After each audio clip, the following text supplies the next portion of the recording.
Olá! Hoje a gente vai mergulhar fundo em No Limite do Amanhã, sabe? Aquele filmaço de 2014 com Tom Cruise, Emily Blunt, dirigido pelo Doug Liman. Isso, baseado naquela light novel japonesa All You Need Is Kill. Exato. A gente recebeu um resumo bem detalhado, uma análise, e a ideia aqui é desvendar umas coisas que esse material levanta sobre o filme. Certo. Principalmente sobre os alienígenas, os mímicos, a questão da liberdade contra o destino, né? E como o exército é mostrado ali. Temas bem interessantes mesmo. Vamos lá, então.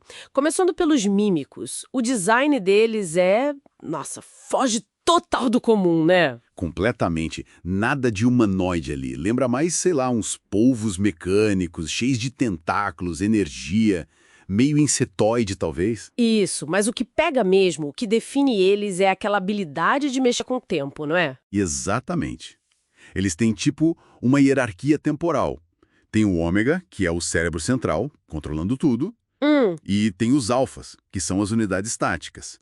A grande sacada, assim, a estratégia deles Qual é? é que se um alfa morre em batalha, o ômega sente isso e, pá, reinicia o dia. Nossa! Então, eles podem ensaiar a batalha, Infinitas vezes? eles aprendem com o que deu errado pra gente, ajustam a tática deles até a vitória ser, tipo, garantida. Caramba!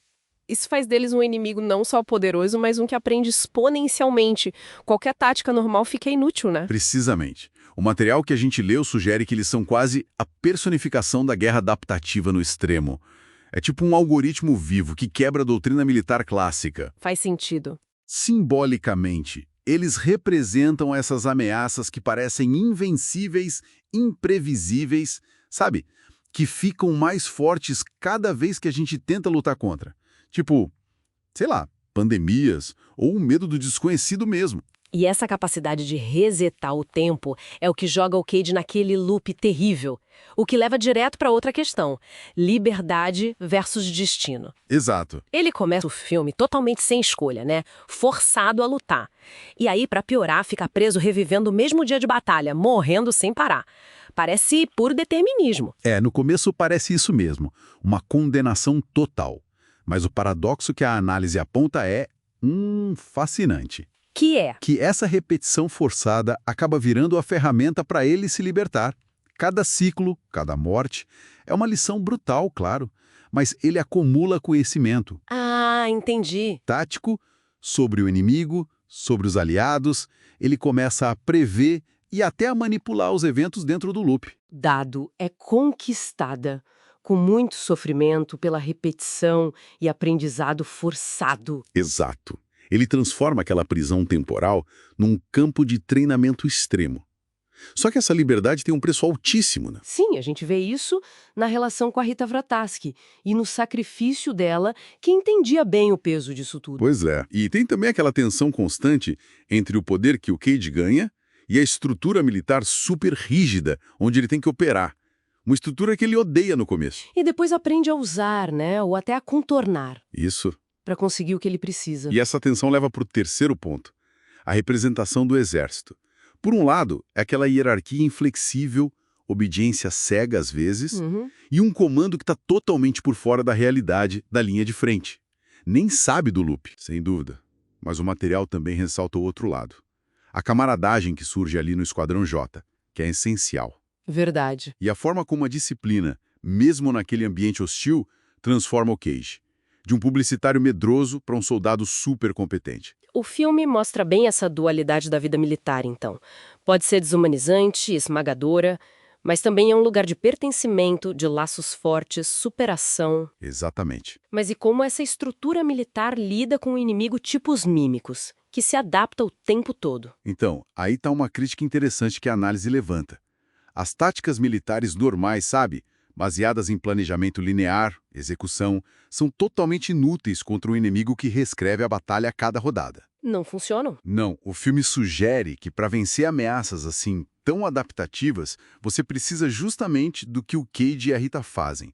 Flexibilidade, iniciativa individual, que até desafia a cadeia de comando. Colaboração fora do padrão. Isso. Eles operam por fora do sistema para conseguir ganhar. Faz todo sentido. Então, Amarrando tudo isso, o filme usa essa ideia genial do loop temporal não só para ação espetacular, mas como uma metáfora bem forte, né? Com certeza. Uma metáfora sobre como o fracasso repetido, por mais horrível que seja, pode, na verdade, ser o motor para o aprendizado, para adaptação e, olha que doido, para a conquista da liberdade. Perfeito. No Limite do Amanhã, explora muito a resiliência humana diante do impossível. Mostra que a evolução, a vitória contra desafios que parecem esmagadores, muitas vezes nasce dessa capacidade de aprender com o erro, de se adaptar sem parar. Mesmo que signifique bater na mesma tecla de novo e de novo. Exato. E quase sempre, essa vitória exige um sacrifício enorme. Fica bem claro que não é só um filme de ação com ETs, né? De forma alguma. A análise deixa a gente pensando. Talvez a chave para superar ameaças realmente complexas, adaptativas, sejam alienígenas no cinema ou, sei lá, os desafios do nosso tempo. Talvez essa chave passe por questionar, e às vezes até abandonar, os sistemas rígidos, as soluções prontas, sabe? Talvez exija abraçar um aprendizado mais caótico, não linear. E valorizar a colaboração que surge meio que organicamente, fora das caixinhas. Interessante. Fica a pergunta, né? Que outros loops nas nossas vidas ou na sociedade estão pedindo esse tipo de adaptação radical para finalmente serem quebrados?